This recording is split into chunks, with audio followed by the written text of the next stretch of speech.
हाँ यही है। ओके प्यारे बच्चों,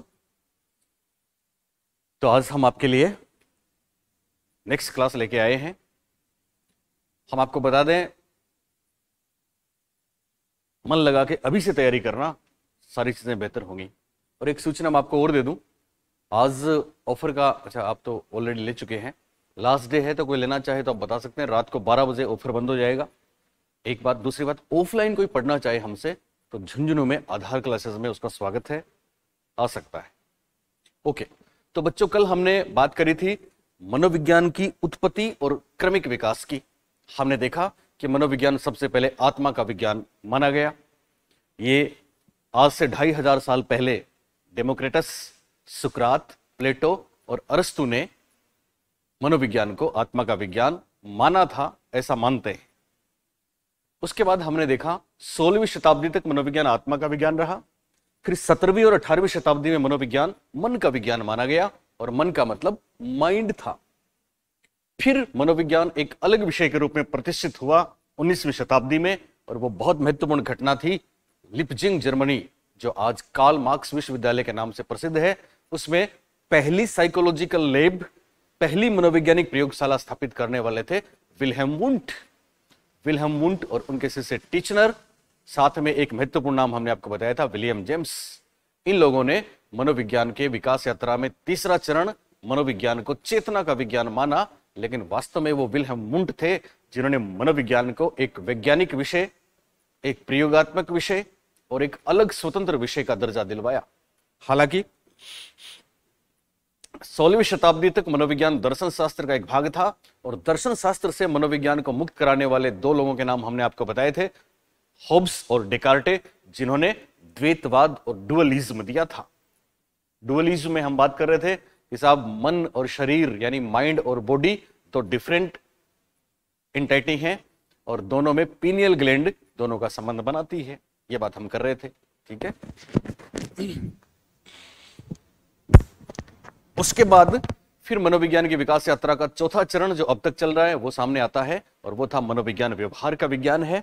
और व्यवहार के विज्ञान के रूप में मनोविज्ञान को प्रतिष्ठित करने में जिनको श्रेय दिया जाता है उनमें मैकडूगल का नाम आया था पहले, पर प्रतिपादक के रूप में आपको पूछें तो वाटसन का नाम आपको याद रखना है।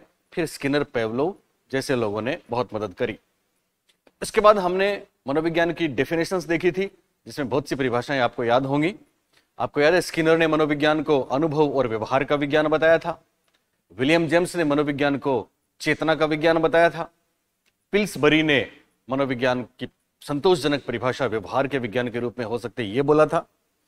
इसके अलावा हमने कुछ और परिभाषाएं देखी थी, जिनमें सीवी गुड हुआ या सेंट्रोक और बेरेन की परिभाषा हमने देखी थी, जो मनोविज्ञान को मानसिक प्रक्रियाओं और व्यवहार दोनों का विज्ञान बताते थे। रसेल ने मनोविज्ञान को मानसिक प्रक्रियाओं या मेंटल प्रोसेस का विज्ञान बताया था। मैकडूगल ने मनोविज्ञान को आचरण और व्यवहार का यथार्थ विज्ञान बताया था। कुछ परिभाषाएं एक आध शायद बाकी रह गई थी, जैसे क्रो एंड क्रो में देख रहा था कल, क्रो एंड क्रो और किंग व मॉर्गन, इन दो की परिभाषाएं भी परीक्षा में पूछी जाती हैं।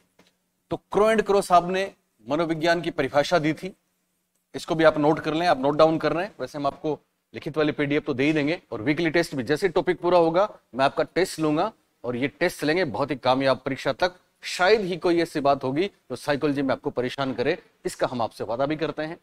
क्रो एंड क्रो साहब का एक स्टेटमेंट था कि क्रो एंड क्रो ने बोला कि मनोविज्ञान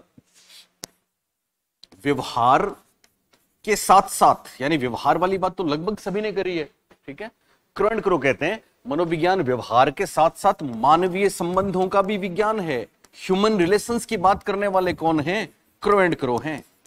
तो मनोविज्ञान व्यवहार के साथ साथ मानवीय संबंधों का भी विज्ञान है, ऐसा कहने वाले कौन थे? क्रो एंड क्रो थे। तो क्रो एंड क्रो का नाम याद रखना, और ये अपनी परिभाषा में ह्यूमन रिलेशंस की बात करते हैं, मानवीय संबंधों की बात करते हैं। ये एक हटके सी बात है क्रो एंड क्रो के साथ।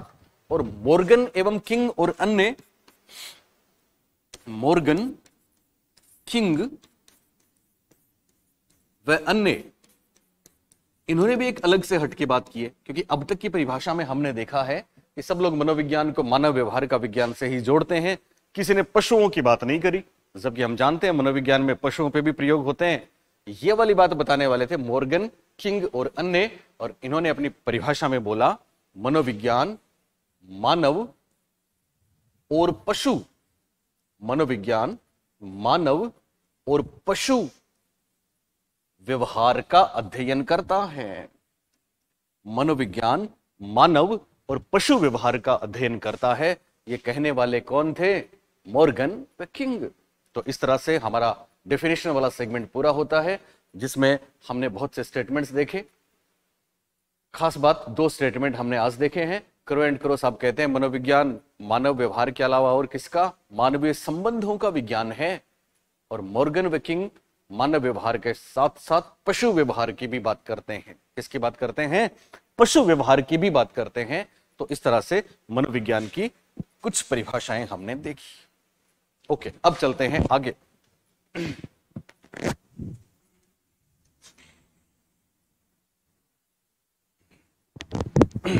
और बच्चों, अब बहुत ही महत्वपूर्ण थे समझने वाली बात और एकदम ऑथेंटिक, करंट से परीक्षा में आती है, जिसके लिए बच्चे बहुत भटकते हैं। मुझे याद है मेरे पास कितने बच्चे प्रूफ के लिए आते हैं कि सर आप हिंदी ग्रंथ अकादमी का अपना प्रूफ तो दीजिए।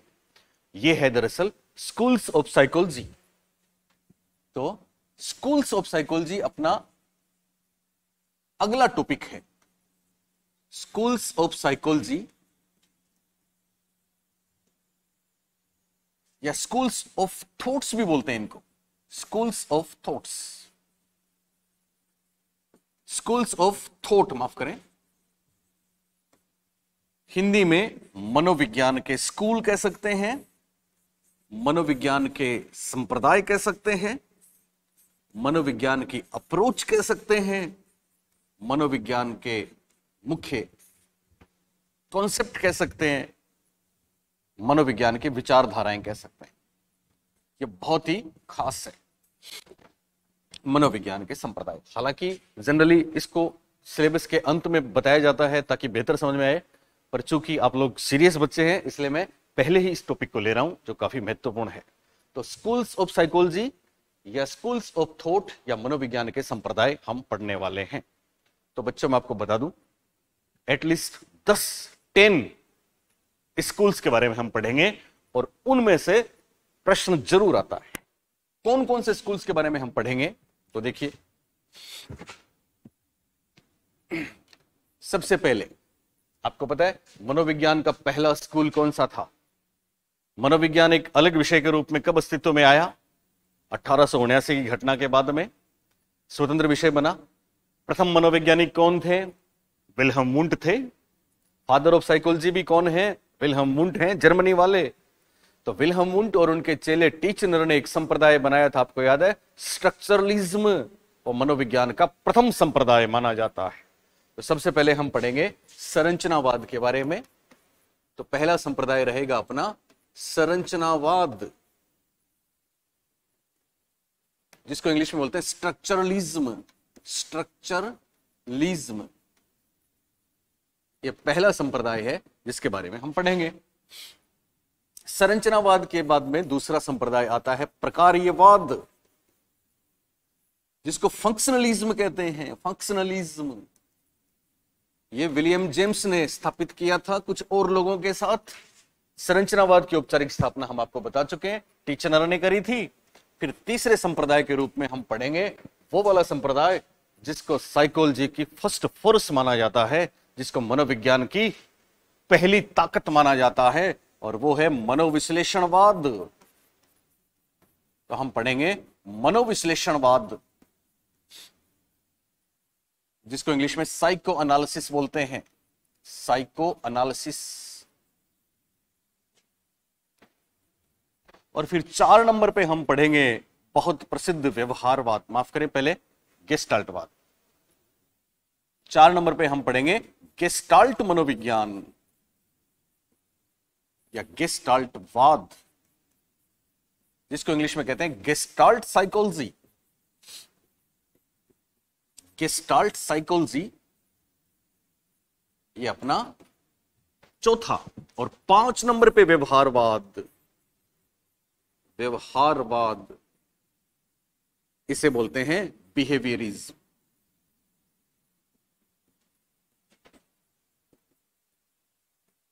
इसके बाद 6 नंबर पे हम पढ़ेंगे,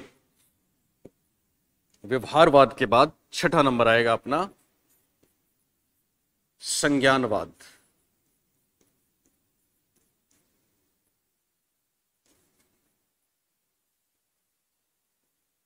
cognitive psychology.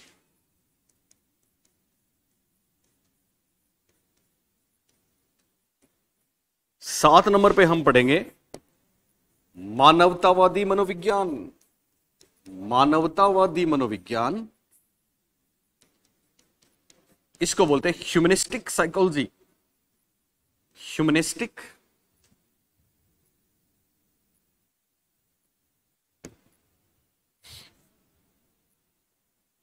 Humanistic psychology. 8 number पे इसके बाद हम पढ़ेंगे जिसको आप निर्मितवाद बोलते हैं, संरचनावादी अधिगम बोलते हैं, इंग्लिश में बहुत प्यारा सा नाम है कंस्ट्रक्टिविज्म। हम पढ़ेंगे कंस्ट्रक्टिविज्म के बारे में। और फिर 9 नंबर पे हम पढ़ेंगे जो काफी चर्चित है, लेटेस्ट है, अभी सेकंड ग्रेड में प्रश्न आया था, बायोसाइकोलॉजी। बायोसाइकोलॉजी को हिंदी में क्या बोलेंगे? जैव मनोविज्ञान। जैव मनोविज्ञान, इंग्लिश में इसको बोलते हैं बायोसाइकोलॉजी। और फाइनली 10 नंबर पे हम पढ़ेंगे इवोल्यूशनरी साइकोलॉजी, जिसको हिंदी में क्या बोलेंगे? विकासवादी मनोविज्ञान। विकासवादी, ये विकासात्मक मनोविज्ञान नहीं है, ये तो चार्ल्स डार्विन वाली बात, इवोल्यूशनरी साइकोलॉजी है।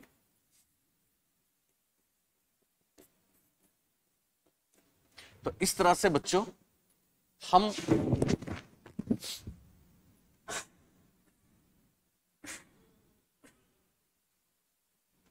मनोविज्ञान के 10 स्कूलों के बारे में पढ़ेंगे। संरचनावाद, स्ट्रक्चरलिज्म, जर्मनी में विल्हेम वुंट और टीचनर ने दिया। औपचारिक स्थापना टीचनर ने करी कार्नेल विश्वविद्यालय में, 1892 की बात है। प्रकार्यवाद विलियम जेम्स और साथियों ने करी। कौन कौन है पढ़ेंगे हम। 1895 में अमेरिका में।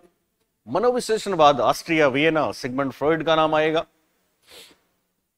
गेस्टाल्टवाद फिर जर्मनी, व्लादिमीर काफ्का कोहलर की बात करेंगे। व्यवहारवाद में फिर यूएस वाटसन, लेकिन इसमें पेवलो भी शामिल होंगे, स्किनर भी शामिल होंगे, मैकडुगल सब शामिल होंगे, उनकी बात करेंगे। संज्ञानवाद और निर्मितवाद दोनों के जनक जीन पियाजे हैं, इनकी बात करेंगे हम। इनके साथ वाइगोत्स्की की बात करेंगे हम, ब्रूनर की बात करेंगे हम। मानवतावादी मनोविज्ञान में 2 शूरवीर हैं, अब्राहम मैस्लो और कार्ल रोजर्स, उनकी भी बात करेंगे हम। जैव मनोविज्ञान, बायोसाइकोलॉजी एक लेटेस्ट ट्रेंड है जिसमें हम इस बात पे चर्चा करेंगे कि हमारा सीएनएस सेंट्रल नर्वस सिस्टम, हमारी sympathetic nerve system, parasympathetic nerve system, हमारा सारे फ्रंटल लोब, ओसिपिटल मस्तिष्क में क्या क्या चीजें होती हैं बायोलॉजिकली जो हमारे व्यवहार को इन्फ्लुएंस करती हैं, ये बहुत महत्वपूर्ण है, लेटेस्ट है, इसकी बात करेंगे हम। और इवोल्यूशनरी साइकोलॉजी में हम देखेंगे कि किस तरह से मनोविज्ञान का जो उदय हुआ, आत्मा का, मन का, चेतना का, तब इंसान कैसे सोचता था, और चार्ल्स डार्विन की ओरिजिन ऑफ स्पीसीज से ये चीज प्रभावित है, उसको भी हम देखेंगे। तो चलिए शुरू करते हैं आज की क्लास का पहला बिंदु, और वो है संरचनावाद। संरचनावाद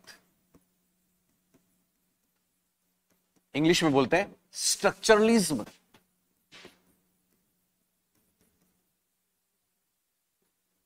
तो प्यारे बच्चों, हम सब जानते हैं संरचनावाद विल्हेम वुंट से शुरू होता है। तो इसके प्रणेता के रूप में हम दोनों का नाम लेते हैं, हालांकि औपचारिक प्रणेता हम आपको बता चुके हैं, टीचनर हैं, लेकिन संरचनावाद के प्रतिपादक में दोनों का नाम आता है, विल्हेम वुंट एवं ए.बी. टीचनर। टीचनर औपचारिक रूप से इसकी शुरुआत करी थी 1892 में। किसने? टीचनर ने कार्नेल विश्वविद्यालय में, यह बात हम आपको बता चुके हैं। सवाल यह है कि संरचनावाद आखिर होता क्या है। तो बच्चों, जैसा कि हमने कल वाली क्लास में देखा था कि विल्हेम वुंट ने पहली बार एक्सपेरिमेंटल मेथड का सहारा लिया। पहली बार उन्होंने प्रयोग शुरू किए, और प्रयोग किस पर किए? चेतना पर। चेतना को विल्हेम वुंट ने क्या माना? तो विल्हेम वुंट ने इंटरनल मेंटल प्रोसेस को ही चेतना माना। और उस जमाने में उन्होंने इसकी दो, जैसे आज संज्ञानात्मक क्षमताओं में हम sensation, perception, concept, logics, decision making, memory, problem solution सब कुछ पढ़ते हैं, लेकिन उस जमाने में विल्हेम वुंट ने दो चीजों पे फोकस किया, सेंसरी और परसेप्चुअल प्रोसेस, यानी संवेदना और प्रत्यक्षीकरण द्वारा हम किसी भी बात को समझेंगे जो वातावरण में स्टिमुलाई के रूप में है, उद्दीपक के रूप में है, किस तरह से वो हमारे अंदर आती है और उनको हम उनका क्या अर्थ लगाते हैं, इसको उन्होंने बोला चेतना।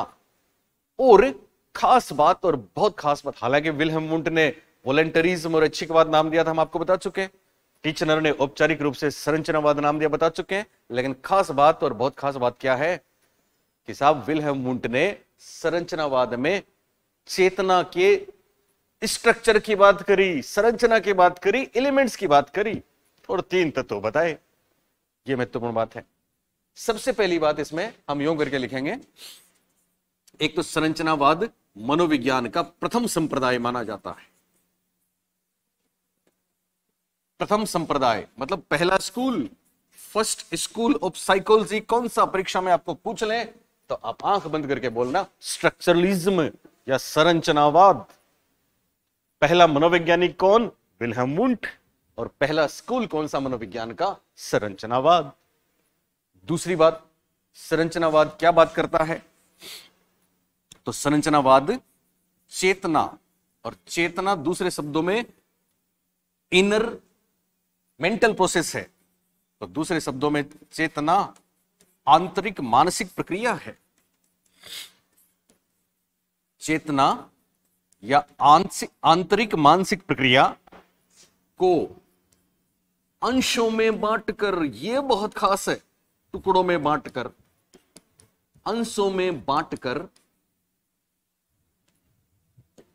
अंशों में बांटकर समझना।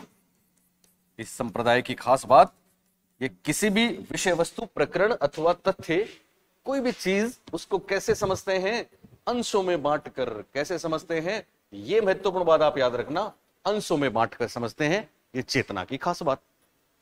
तीसरी बात, इन लोगों ने, वुंट टीचनर ने चेतना के तत्वों की बात करी। किसकी बात करी? चेतना के, कॉन्शियसनेस के तत्व हैं, और तत्व बताए इन्होंने तीन, जो बहुत बार परीक्षा में आते हैं। चेतना के तत्व बताए तीन। पहला बताया संवेदना, दूसरा बताया प्रतिमा, हिंदी में परीक्षा में नाम बदल सकते हैं, और तीसरा इन्होंने बताया भाव, भावना। ध्यान देना, संवेदना इंग्लिश में सेंसेस को बोलते हैं, सेंसेशन को बोलते हैं, सेंस को बोलते हैं। प्रतिमा इमेज को बोलते हैं, इमेजेस को बोलते हैं, और संवेदना फीलिंग को बोलते हैं। तो तीन शब्द याद रखना, sense, image, feeling. Senses, image और फीलिंग, ये तीनों चेतना के तत्व हैं। और संरचनावादियों ने क्या किया? संरचनावादियों ने तत्वों की बात करी, संरचना की बात करी, स्ट्रक्चर की बात करी। प्रकार्यवादी बाद में हम पढ़ेंगे, वो तत्वों की बात नहीं करते, वो किस तरह से इनर मेंटल प्रोसेस वर्क करता है इसकी बात करते हैं, इसलिए वो प्रकार्यवादी हुए और ये संरचनावादी हुए। अब खास बात, इसका मतलब क्या है तो सुने। दरअसल संरचनावादियों ने यह बोला कि किसी भी विषय वस्तु, प्रकरण अथवा समस्या को हम अगर परसीव करना चाहते हैं, उसको समझना चाहते हैं, तो हमें उसे अंशों में बांट के समझना चाहिए, क्योंकि हमारी मेंटल, मानसिक योग्यता जो है उसमें हर चीज को समझने के लिए अलग अलग प्रकार की मानसिक योग्यताएं होती हैं। जैसे एक एग्जाम्पल जो परीक्षा में आ चुका है, संरचनावादी कहते हैं कि अगर किसी को फ्लावर के बारे में, फूल के बारे में समझाना है तो आप क्या करना, आप उसको भूल के भी पूरा फूल पहले मत देना। आप सबसे पहले उसका एक एलिमेंट, और वो है उसकी पंखुड़ी, उसके बारे में उसको परसीव करा दें, उसके बारे में समझा दें, उसके बारे में उसको ज्ञान करा दें, हाथ में देके चित्र दिखा दे जैसे जैसे भी है। तो बच्चा या व्यक्ति फूल की पंखुड़ी को जब समझ ले तो फिर उसको डंठल के बारे में बताना है, क्योंकि पंखुड़ी को समझने के लिए अलग प्रकार की मानसिक योग्यता की आवश्यकता है और उसके डंठल को समझने के लिए दूसरे प्रकार की मानसिक योग्यता की आवश्यकता है। जब बच्चा इन दोनों को समझ ले, दो एलिमेंट उसके समझ में आ जाए, तो फिर उनको फ्लावर के तीसरे एलिमेंट, फूल के तीसरे तत्व रंग के बारे में बताओ, क्योंकि रंग को समझना किसी दूसरे प्रकार की मानसिक योग्यता का काम है। ये बात मानते थे टीचनर, विल्हेम वुंट। तो जब बच्चा पंखुड़ी, डंठल के बाद रंग को भी समझ लेगा तो फिर आप उसको चौथे एलिमेंट खुशबू के बारे में बताएं, क्योंकि खुशबू को समझने के लिए कोई दूसरे प्रकार की मेंटल एबिलिटी काम करती है, मानसिक योग्यता काम करती है। जब बच्चा चारों चीजों को, पंखुड़ी, डंठल, खुशबू और रंग अलग अलग समझ लेगा, परसेप्शन कर लेगा, तो फिर वो फूल के बारे में पूरा ज्ञान प्राप्त कर लेगा। ऐसा मानना था संरचनावादियों का। और हम आपको बता दें, ये बहुत गहरी तरह से पैठ कर चुका है अपने सिस्टम में। आप याद करें, जब आप स्कूल में थे, आपको हिंदी के गुरुजी कोई कविता पढ़ाते थे, तो उसके वो एलिमेंट्स अलग अलग बांटते थे। एक हो गया कठिन शब्द, दूसरा हो गया छंद अलंकार, संधि समास, एक हो गया छंद अलंकार, एक हो गया संधि समास, एक हो गया कठिन शब्द, एक हो गया इसका केंद्रीय भाव, एक रसानुभूति, सौंदर्यानुभूति, अलग अलग एलिमेंट्स हो गए ना। तो पहले दिन आपको गुरुजी क्या, हमें इंग्लिश में ऐसा ही करते थे, पहले दिन पैराग्राफ के कठिन शब्द हमको याद कराने के लिए देते थे। दरअसल कठिन शब्दों को याद करना या शब्दार्थ को याद करना अलग प्रकार की मानसिक योग्यता का काम है, बोलिए है कि नहीं है। जब हम दूसरे दिन जाते तो फिर हम, जैसे हिंदी की बात करें, तो पहले दिन कठिन शब्द आपने याद किए, फिर दूसरे दिन उसमें जो संधि समास व्याकरण के प्रयोग हैं उनको आपको समझना था, वो एक अलग प्रकार की मानसिक योग्यता है। तीसरे दिन उसमें छंद अलंकार और दूसरी चीजें आई, उनको आपको समझना था। जब तीनों चीजें आपने समझ ली तो फिर आपको उसकी रसानुभूति बताई, उसका भावार्थ बताया, केंद्रीय भाव बताया। इसका मतलब ये कहीं ना कहीं स्ट्रक्चरलिज्म को फॉलो करता है। हम पहले लेटर लिखते हैं, उसके बाद वर्ड बनाते हैं, फिर सेंटेंस बनाते हैं, ये भी स्ट्रक्चरलिज्म है। और इन सब का भाव संरचनावाद, जो मनोविज्ञान का पहला स्कूल है, उसने दिया। एक और खास बात जो मैं आपको बता चुका हूं, संरचनावादियों ने इनर मेंटल प्रोसेस को समझने के लिए, कॉन्शियस को समझने के लिए एक टेक्निक का सहारा लिया, और वो टेक्निक थी इंट्रोस्पेक्शन। क्या टेक्निक थी? इंट्रोस्पेक्शन। तो संरचनावादियों ने कौन सी विधि का प्रतिपादन किया? ये बहुत बार परीक्षा में पूछा जाता है, तो आप बोलेंगे साहब अंतः दर्शन या अंतर्दर्शन विधि का प्रतिपादन किया। कौन सी विधि का प्रतिपादन किया? तो हम बोलेंगे अंतः दर्शन या अंतर्दर्शन विधि का प्रतिपादन किया, जो इंट्रोस्पेक्शन के नाम से जानी जाती है। हालांकि मैं आपको बता दूं, विल्हेम वुंट ने ऑब्जेक्टिव इंट्रोस्पेक्शन की बात करी थी। यानी अंतर्दर्शन विधि में क्या होता है, हम अपनी मेंटल प्रोसेस, इनर, अंदर जो भी चल रहा है उसका खुद ही जजमेंट लें और खुद ही उसके बारे में बयां करें, खुद ही उसको समझे कि क्या चल रहा है। तो एक व्यक्ति हो गया ना दृष्टा के रूप में, आई और मी दोनों हो गए, यहां पे खुद ही खुद की चीजों को देख रहे हैं, तो इसमें सब्जेक्टिविटी आना स्वाभाविक है।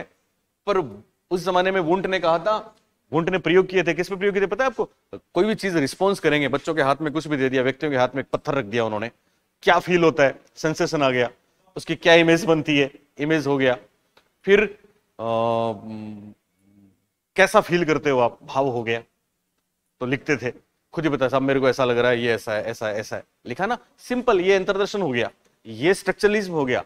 तो उन्होंने ऑब्जेक्टिव इंट्रोस्पेक्शन की बात करी विल्हेम वुंट ने, लेकिन यही बात बाद में संरचनावाद के खात्मे का कारण भी बनी, क्योंकि टीचनर 1927 में दुनिया छोड़ के चले गए थे और इनके साथ ही संरचनावाद भी खत्म हो गया था, क्योंकि संरचनावाद ने पहली महत्वपूर्ण विधि दी अंतर्दर्शन, इंट्रोस्पेक्शन, साइकोलॉजी की, और यही विधि सब्जेक्टिव के कारण से संरचनावाद को भी ले बैठी। अंशों वाली बात भी संरचनावाद के खिलाफ गई। तो कुल मिला के पहले संप्रदाय में इतनी बातें आपको ध्यान रखनी है। अब आता है मनोविज्ञान का दूसरा स्कूल। और वो है प्रकार्यवाद। प्रकार्यवाद इंग्लिश में बोलते हैं फंक्शनलिज्म। फंक्शनलिज्म, प्रकार्यवाद, फंक्शनलिज्म, यह मनोविज्ञान का दूसरा स्कूल है। यह संरचनावाद के विरोध में आया था और यह अमेरिका में आया था, क्योंकि विलियम जेम्स वहां जर्मनी में पढ़ने गए थे विल्हेम वुंड से, फिर अमेरिका में आके उन्होंने मनोविज्ञान का सूत्रपात किया, ये हम आपको बता चुके हैं। और यहां इन्होंने संरचनावादियों की वो बात जिसमें उन्होंने कहा था कि साहब संरचना या कॉन्शियस, माफ करें, चेतना या कॉन्शियसनेस या इनर प्रोसेस को हम ब्रेक डाउन करेंगे पार्ट्स में, तो उसको हम बेहतर तरीके से समझेंगे, परसीव करेंगे। और उसकी स्ट्रक्चर की बात वो करते थे, एलिमेंट्स की बात करते थे। तो इस बात का प्रकार्यवादियों ने विरोध किया, फंक्शनलिस्ट ने विरोध किया और कहा कि आप कॉन्शियस के स्ट्रक्चर की बात नहीं करेंगे, स्ट्रक्चर की बात गलत है, आप तो ये बात करें कि कॉन्शियस और इनर प्रोसेस आखिर वर्क कैसे करते हैं। इस बात पे बात निकली प्रकार्यवाद, और प्रकार्यवाद के जनक के रूप में हम विलियम जेम्स का नाम लेते हैं। विलियम जेम्स दो कामों से प्रभावित थे। एक तो Charles Darwin, origin of species, Charles Darwin selection, natural selection, प्राकृतिक चयन वाले, इवोल्यूशन वाले, सर्वाइवल ऑफ द फिटेस्ट वाले। तो एक तो ये उनसे प्रभावित थे। दूसरे ये जॉन डीवी के प्रेगमेटिज्म या प्रयोजनवाद से प्रभावित थे। प्रयोजनवाद व्यक्ति का प्राणी के वातावरण से अनुकूलन की बात करता है कि किस तरह से हम एनवायरनमेंट के साथ एडेप्टेशन करते हैं और बेहतर समायोजन कर लेते हैं और हम आगे से आगे चलते जाते हैं, सर्वाइव करते हैं। अगर पर्यावरण से भिड़ जाएंगे तो सर्वाइव नहीं कर पाएंगे, तो सर्वाइव करने के लिए एडेप्टेशन की बात करता है। ठीक है। और विलियम जेम्स के साथ कुछ और लोग भी मिले थे। तो सबसे पहले हम देखते हैं प्रकार्यवाद के संस्थापक कौन है, प्रतिपादक कौन है। तो यहां पे कम से कम 4 नाम आपको ध्यान रखने हैं। पहला नाम है विलियम जेम्स, दूसरा नाम है John Dewey, John Dewey, Dewey भी सही है, डीवी भी सही है, जॉन ड्यूवी। तीसरा नाम है जेम्स एंजल, जेम्स एंजल। चौथा नाम है हार्वे कार, और इसमें थॉर्नडाइक साहब का भी रोल था, तो एक नाम थॉर्नडाइक आदि। इन लोगों ने स्ट्रक्चरलिज्म 1995 में यूएसए में स्थापित किया था, जो मनोविज्ञान का दूसरा स्कूल कहलाता है। William James, John Dewey, James angel, Harvey car और थॉर्नडाइक 1895 में संरचनावाद, 1892 में संरचनावाद, माफ करें, और 1895 में प्रकार्यवाद, फंक्शनलिज्म। अब प्रकार्यवाद में होता क्या है तो मैं आपको बता चुका हूं, फिर भी सुने एक लाइन में। विलियम जेम्स और साथियों ने यह कहा कि साहब इंसान वातावरण के साथ अनुकूलन करने के लिए व्यवहार करेगा ना, व्यवहार का पुट यहां पे आ गया था, व्यवहार करेगा, लेकिन वो जो व्यवहार कर रहा है उस समय उसके अंदर क्या चल रहा है, उसका माइंड उसको उस अडॉप्शन वाले व्यवहार के लिए कितना हेल्प कर रहा है, उसकी चेतना उसमें क्या रोल निभा रही है, ये फंक्शनलिज्म है। एक गहरी बात आपको बताऊं, फंक्शनलिज्म इनर मेंटल प्रोसेस की इटसेल्फ उसकी स्टडी नहीं करता, क्योंकि उसकी स्टडी करना तो उसको फाड़ना, उसका पोस्टमार्टम करना, उसके एलिमेंट्स, उसकी स्ट्रक्चर को देखना हो गया। बल्कि ये देखता है कि उस वक्त जब इंसान बेहतरी के लिए पर्यावरण से अडेप्टेशन करता है, वातावरण से अनुकूलन करता है, सर्वाइव करने के लिए, दूसरों के साथ बेहतर होने के लिए, सारी प्रकृति के साथ अपने आप को एडजस्ट करने के लिए, उस समय उसके अंदर जो चेतना है, जो माइंड है, जो इनर प्रोसेस है, जो मेंटल प्रोसेस है, वो क्या रोल निभाता है, यानी वो कार्य कैसे करता है, इसको बोलते हैं प्रकार्यवाद। संरचनावाद ने तो तत्वों की बात करी थी और ये बात करते हैं कार्य की। तो यहां पे क्या बात आ जाएगी आपकी कि प्रकार्यवाद, लिखिए आप इसको, प्रकार्यवाद, प्रकार्यवाद व्यक्ति के वातावरण से वातावरण से अनुकूलन, व्यक्ति के वातावरण से अनुकूलन करते समय, व्यक्ति के वातावरण से अनुकूलन करते समय मानसिक प्रक्रिया कह सकते हैं इसको, मेंटल प्रोसेस कह सकते हैं इंग्लिश में, कॉन्शियसनेस कह सकते हैं इसको चेतना कह सकते हैं इसको। बात एक ही है। तो प्रकार्यवाद व्यक्ति के वातावरण से अनुकूलन करते समय मानसिक प्रक्रिया या चेतना की भूमिका पर बल देता है, कि भूमिका पर बल देता है, भूमिका पर बल देता है। हालांकि विलियम जेम्स ने यह भी बोला था, हम आपको बता चुके हैं कि चेतना और कॉन्शियसनेस में जो थॉट होते हैं वो थॉट रुकते नहीं है, ठहरते नहीं है, वही चेतना का प्रवाह है, वही चेतना की धारा है, वही स्ट्रीम ऑफ कॉन्शियसनेस है। तो प्रकार्यवाद संरचनावाद का इस लिहाज से विरोध करता है कि वहां स्ट्रक्चर, एलिमेंट्स, तत्वों की बात होती है और यहां पे फंक्शन की बात होती है, कार्य की बात होती है। अब है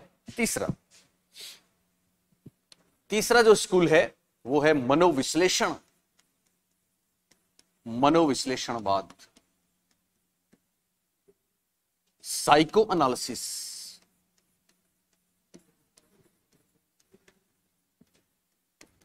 और इसमें नाम आएगा सिगमंड फ्राइड साहब, सिगमंड फ्राइड। हालांकि सिगमंड फ्राइड के तो चेले थे Carl Jung, Alfred Adler, Karen Horney, Erik Erikson, Anna Freud, Erich Fromm, उन लोगों ने भी सपोर्ट किया, तो वो भी मनोविश्लेषणवादी माने जाते हैं। लेकिन बाद में वो एक बात पे अलग भी हुए, तो वो नव फ्राइडवादी भी माने जाएंगे। जब संरचनावाद और प्रकार्यवाद की बहस चल रही थी, दोनों के झगड़े हो रहे थे, मनोविज्ञान को दुनिया में चेतना या कॉन्शियस का स्टडी साबित किया जा चुका था, उसी समय एक इंसान आता है, danger man, Sigmund Freud. Freud के बारे में या फ्राइड के बारे में, जो ऑस्ट्रिया वियना के थे, ये कहा जाता है कि अरस्तु के बाद अगर किसी ने सबसे क्रांतिकारी चीज मनोविज्ञान को दी है तो वो सिगमंड फ्राइड हैं, क्योंकि सिगमंड फ्राइड की चीजों से भूचाल आ गए थे। हम चर्चा कर चुके हैं, सिगमंड फ्राइड ने कहा था कि साहब चेतना तो 1/10 ही है, असली कहानी तो अचेतन है। 9/10 भाग अचेतन और अवचेतन का है, अनकॉन्शियस माइंड का है। और यही वाली बात मनोविश्लेषण की थीम है। फ्रॉइड ने कहा था कि मानव व्यवहार को निर्धारित और प्रभावित करने वाली चेतना नहीं है, बल्कि अचेतन मन है, अनकॉन्शियस माइंड है। और अचेतन मन क्या है? अचेतन मन में अपने पुराने तमाम अनुभव हैं, तो शेमफुल एक्सपीरियंसेस के रूप में आ सकते हैं। अचेतन में हमारी तमाम सेक्सुअल डिजायर हैं, अचेतन में हमारी तमाम अग्रेशन वाली भावनाएं हैं, अचेतन में तमाम वो इच्छाएं हैं, कामनाएं हैं जो हमने करी लेकिन उनको व्यक्त नहीं कर पाए या वो पूरी नहीं हुई, तो हम उनको रिप्रेस कर देते हैं। हमारे अंदर ऐसा सिस्टम है कि वो दमित हो जाती हैं और वो जिस भंडार में जाती हैं उसका नाम अचेतन मन है। हालांकि हम अचेतन मन के बारे में जानते नहीं है, क्योंकि हम पे चेतना का पर्दा रहता है, वो 1/10 उस 9/10 को डुबोए रहता है नीचे, वो दिखता नहीं है, उसके बारे में हम जानते नहीं है, लेकिन वो है बड़ा महत्वपूर्ण, है बड़ा काम का। और हमारे व्यवहार को वही नियंत्रित करता है जिसको हम अचेतन मन बोलते हैं। फ्रॉइड ने साइको एनालिसिस में यह बताया कि जितने अबनॉर्मल बिहेवियर हैं, चाहे एंजाइटी है, चाहे डिप्रेशन है, चाहे और कोई असामान्य व्यवहार है, उन सब के पीछे एक ही बात है और वो है अचेतन मन। तो अचेतन मन का जब कॉन्सेप्ट आया तो दुनिया में भूचाल आ गया। और यही कारण है कि मनोविश्लेषणवाद को, साइको एनालिसिस को साइकोलॉजी की पहली ताकत कहा जाता है। First force of psychology is psycho analysis. याद रखना, मनोविज्ञान का पहला स्कूल पूछें तो संरचनावाद, स्ट्रक्चरलिज्म है, लेकिन मनोविज्ञान का पहला बल, पहली ताकत या फर्स्ट फोर्स पूछें तो मनोविश्लेषण हमको करना है। आपको पता है मनोविज्ञान का दूसरा बल व्यवहारवाद है, बिहेवियरिज्म है, और मनोविज्ञान का तीसरा बल, तीसरी ताकत ह्यूमनिस्टिक साइकोलॉजी, मानवतावादी मनोविज्ञान है। इस पर बहुत बार प्रश्न आता है। तो मनोविश्लेषण में यहां पे शॉर्ट में पढ़ेंगे, बाद में इसको पूरा पढ़ेंगे हम। पहली बात आप ये लिखेंगे, सिगमंड फ्रॉइड ने दिया। दूसरी बात यह है मनोविज्ञान का प्रथम बल, मनोविज्ञान का प्रथम बल है, फर्स्ट फोर्स ऑफ साइकोलॉजी है, फर्स्ट फोर्स, पहली ताकत, पहला बल। तो मनोविज्ञान का पहला बल क्या है? मनोविश्लेषण है। आखिर क्या है मनोविश्लेषण में? तो आपको लिखना है कि मनोविश्लेषण के अनुसार हमारे व्यवहार को सर्वाधिक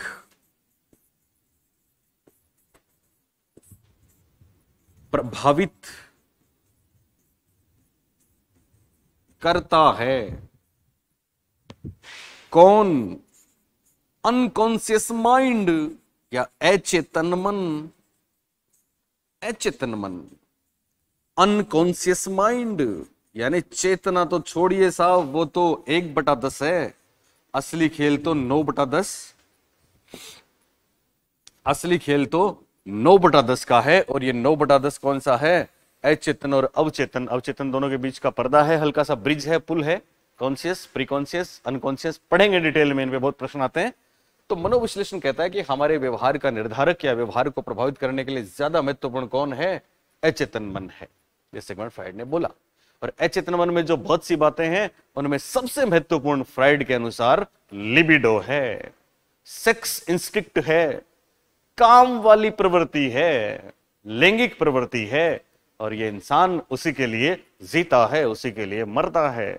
हम जो भी व्यवहार करते हैं उसके पीछे सेक्स इंस्टिक्ट है, उसके पीछे काम वाली भावना है, ऐसा सिगमंड फ्राइड ने माना।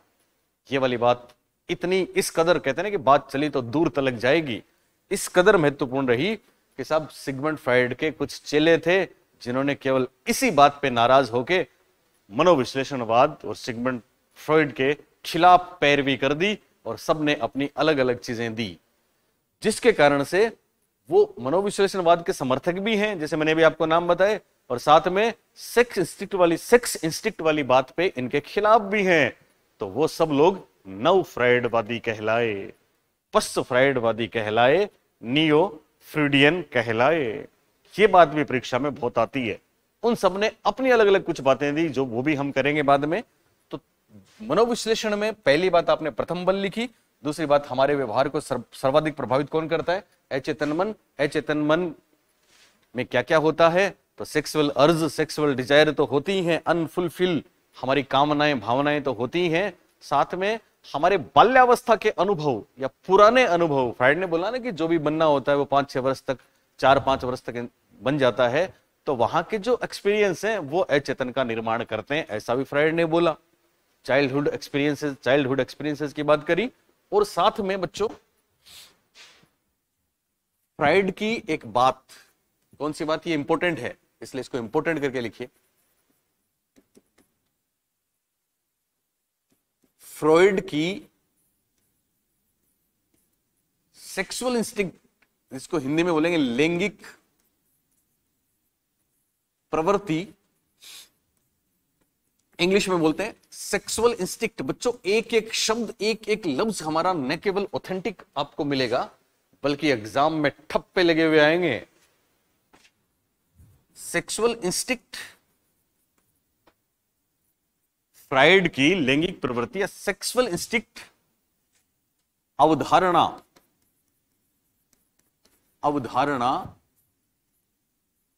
के विरोध स्वरूप उनके समर्थक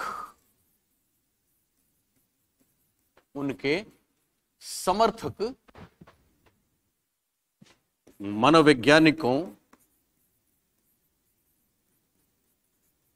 उनके समर्थक मनोवैज्ञानिकों ने अपनी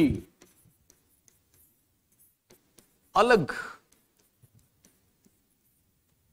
अवधारणाएं प्रस्तुत की, अपनी अलग अवधारणाएं प्रस्तुत की, और वे वैज्ञानिक, वे मनोवैज्ञानिक जिन्होंने पहले फ्राइड का समर्थन किया था, फिर अलग अपने कॉन्सेप्ट दिए, तो वे मनोवैज्ञानिक पश्च फ्राइडवादी, ये बात ध्यान रखना, पश्च फ्राइडवादी या नव फ्राइडवादी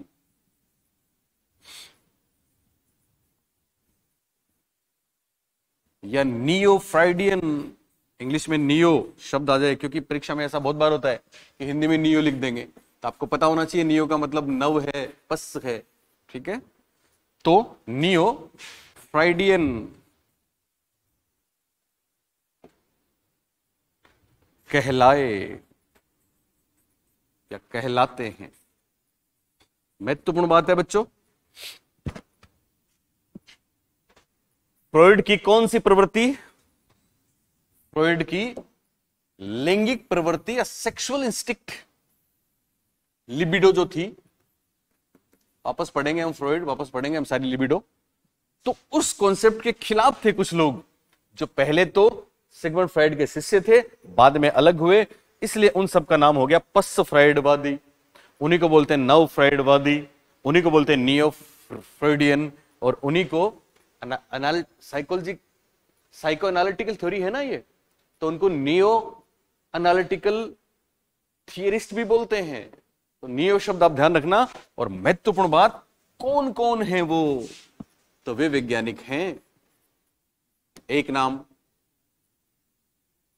कार्ल जुंग, पहला नाम बच्चों कार्ल जुंग, जिनको कार्ल युंग कहते हैं हम। दूसरा नाम अल्फ्रेड एडलर, सबके बारे में परीक्षा में प्रश्न आ चुका है, जानते हो ना आप, एनसीईआरटी इनको ज्यादा तवज्जो देती है, इसलिए प्रश्न आते हैं। तीसरा नाम है एरिक फ्रोम, चौथा नाम है केरेन हार्नी, पांचवा नाम है एरिक एरिक्सन,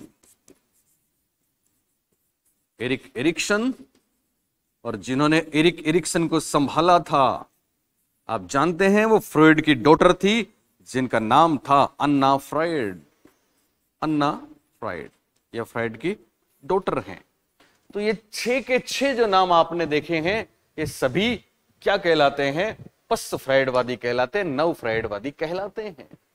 और महत्वपूर्ण बात सुनना बच्चों, कार्ल जुंग ने 2-3 बेहतरीन चीजें दी, एनिमस एनिमा भी किसी परीक्षा में आया है, आ सकता है। कार्ल जुंग ने फ्राइड साहब के लिए बोला कि साहब आप अनकॉन्शियस माइंड की बात करते हैं, अवचेतन की बात करते हैं, तो हम आपकी इस बात को तो मानते हैं कि साहब अवचेतन है, लेकिन ये व्यक्तिगत अवचेतन है, वैयक्तिक अवचेतन है, इंडिविजुअल अनकॉन्शियस है, एक सामूहिक अवचेतन भी होता है, कलेक्टिव अनकॉन्शियसनेस सामूहिक अवचेतन भी है। तो बहुत बार परीक्षाओं में कलेक्टिव अनकॉन्शियसनेस की बात करने के लिए किसको जाना जाता है, कार्ल जुंग को जाना जाता है।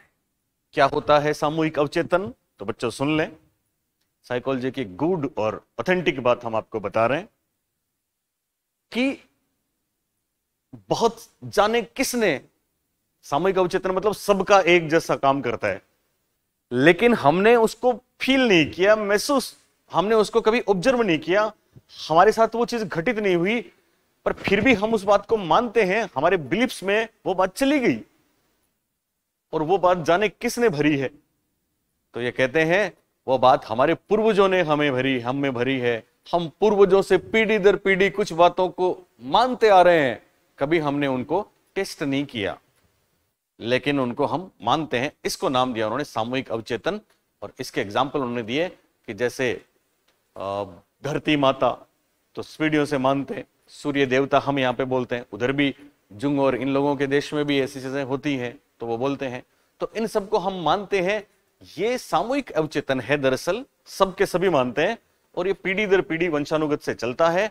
और खास बात, इस सामूहिक अवचेतन रूपी थाली में जो अंदर कंटेंट है, जो विषय वस्तु है, जैसे मैंने बोला सूर्य देवता, धरती माता, ये क्या है, इसके लिए उन्होंने एक शब्द दिया कि ये है दरअसल आर्किटाइप। इनको आर्किटाइप बोला। आर्किटाइप क्या है? आर्किटाइप कलेक्टिव अनकॉन्शियस में जो कंटेंट है वो है। दो महत्वपूर्ण बातें इनकी हमको ध्यान रखनी है। अल्फ्रेड एडलर ने क्या बोला? अल्फ्रेड एडलर ने एक महत्वपूर्ण बात बोली कि एक तो इन्होंने दिया वैयक्तिक मनोविज्ञान, इंडिविजुअल साइकोलॉजी। कौन सी साइकोलॉजी? इंडिविजुअल साइकोलॉजी, वैयक्तिक मनोविज्ञान, कि व्यक्ति, कहीं कहीं ह्यूमनिस्टिक साइकोलॉजी से बात मिलती है। वैयक्तिक मनोविज्ञान, वैयक्तिक मनोविज्ञान, व्यक्ति खुद के लिए बेहतरी के लिए करता है, यह वैयक्तिक मनोविज्ञान। साथ में इनकी जो दूसरी बात ज्यादा महत्वपूर्ण है वो है, इन्होंने बोला कि हम सभी ने कभी ना कभी, चाहे बाल्यावस्था से लेकर अब तक, एक कॉम्प्लेक्स फील किया है, और वो है इंफीरियोरिटी कॉम्प्लेक्स, वो है हीनता मनोग्रंथि। तो ये हीनता मनोग्रंथि की बात भी करते हैं, यानी कभी ना कभी हमें ऐसे अनुभव मिले जिनसे हम अपने आप को गिल्टी या हीन फील या इंफीरियर फील करने लगे। तो हीनता मनोग्रंथि की बात करने वाले कौन हैं? एडलर हैं। हीनता मनोग्रंथि या फिर इंफीरियोरिटी कॉम्प्लेक्स, ये दूसरी इनकी बात है। ये जहां व्यक्तिक मनोविज्ञान की बात करते हैं, वहां एरिक फ्रॉम कहते हैं कि सब पर्सनैलिटी तब बेहतर होती है जब वो सोशल फॉर्म में हो, सामाजिक रूप में हो, दूसरों की मदद करे, दूसरों के साथ इंटरेक्शन करे, तो व्यक्ति का बेहतर पर्सनैलिटी डेवलपमेंट होता है। तो ये सामाजिक मनोविज्ञान के लिए, समाज नहीं, ध्यान रखना, सामाजिक मनोविज्ञान के लिए जाने जाते हैं। सोशल साइकोलॉजी की बात हुई, यहां पे सामाजिक मनोविज्ञान की बात करी किसने? एरिक फ्रोम ने। तो आराम से याद रहेगा, अल्फ्रेड एडलर वैयक्तिक मनोविज्ञान और एरिक फ्रोम सामाजिक मनोविज्ञान। एरिक फ्रोम है ये। केरेन हार्नी के बारे में तो हम सब जानते ही हैं। केरेन हार्नी की बहुत सी बातें हैं। ये एक महिला थी।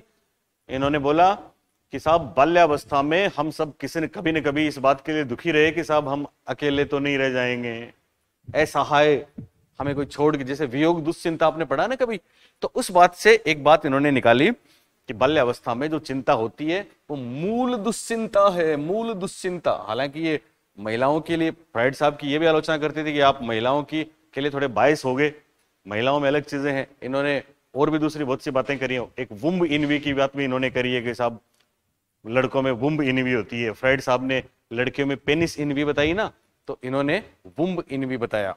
तो मूल दुश्चिंता, इन्होंने एक टर्म दिया था बेसिक एंजाइटी। क्या टर्म दिया था? Basic anxiety. और ये बाल्यावस्था से संबंधित है, ये बात ध्यान रखना। मैं वैसे बाल्यावस्था पढ़ाऊंगा आपको, तब हम इसको वापस, एंजाइटी, बेसिक एंजाइटी की बात करने वाली है केरेन हार्नी। केरेन हार्नी भी नव फ्राइडवादी हैं। सामाजिक मनोविज्ञान की बात करने वाले हैं एरिक फ्रोम। व्यक्तिक मनोविज्ञान की बात करने वाले हैं एरिक फ्रोम। हीनता मनोग्रंथि या फिर इंफीरियोरिटी कॉम्प्लेक्स की बात करने वाले भी हैं अल्फ्रेड एडलर। और सामूहिक अवचेतन, कलेक्टिव अनकॉन्शियस और आर्किटाइप की बात करने वाले हैं कार्ल जुंग। एरिक एरिक्सन के बारे में तो पूरा मॉडल हमको पढ़ना है, और फर्स्ट ग्रेड में तो स्पेशली बहुत महत्वपूर्ण रहता है, जिन्होंने, आपको पता है सिगमंड फ्राइड ने अपने मॉडल में साइकोसेक्सुअल 5 स्टेजेस बताई हैं, ओरल, एनल, फेलिक, लेटेंसी और जेनाइटल। एरिक एरिक्सन तो पूरी जिंदगी की बात करते हैं कि साहब, चूंकि एरिक्सन के साथ ऐसा हुआ था, हम आपको बताएंगे बाद में, बहुत ही शानदार मॉडल है इनका। तो पहचान के लिए इंसान ताउम्र संघर्ष करता है, वो एरिक एरिक्सन है, जिन्होंने पूरे जीवन को 8 भागों में बांटा था। और इनकी 8 भागों वाली, अवस्थाओं वाली थ्योरी कहलाती है मनोसामाजिक सिद्धांत। साइकोसोशल मॉडल या साइकोसोशल थ्योरी किसने दी? तो हम बोलेंगे एरिक एरिक्सन ने दी। मनोसामाजिक विकास या मनोसामाजिक सिद्धांत, जिसको इंग्लिश में बोलते हैं, याद रखना, साइकोसोशल आए तो एरिक एरिक्सन, साइकोसेक्सुअल आए तो सिगमंड फ्रॉइड। मनोसामाजिक विकास, साइको सोशियल डेवलपमेंट की बात करने वाले एरिक एरिक्सन, इनको सहारा दिया था अन्ना फ्राइड ने, और अन्ना फ्राइड सिगमंड फ्रॉइड की डॉटर थी। इन्होंने भी कुछ बातें करी हैं, उनकी चर्चा भी हम बाद में करेंगे। तो बच्चों, मनोविश्लेषणवाद जो मनोविज्ञान की पहली शक्ति है, फर्स्ट फोर्स है, वो बड़ा ही महत्वपूर्ण है, क्योंकि ये मनोविज्ञान का फर्स्ट फोर्स है, पहला बल है, और इसमें अचेतन को महत्वपूर्ण माना जाता है। खास बात, इसमें लैंगिक प्रवृत्ति की बात भी की जाती है, लेकिन कुछ लोग इस बात के खिलाफ हुए तो पस फ्राइडवादी, नव फ्राइडवादी, नियो फ्रॉइडियन कहलाए, और उनमें Carl Jung, Alfred Adler, Erich Fromm, Karen Horney, Erik Erikson और अन्ना फ्राइड के नाम हैं।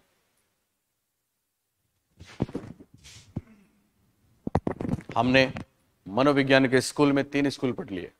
पहला स्कूल संरचनावाद, दूसरा स्कूल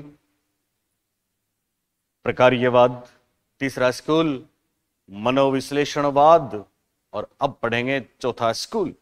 ब्रेक है 1 मिनट का, मैं पानी पी लेता हूं, आप भी पानी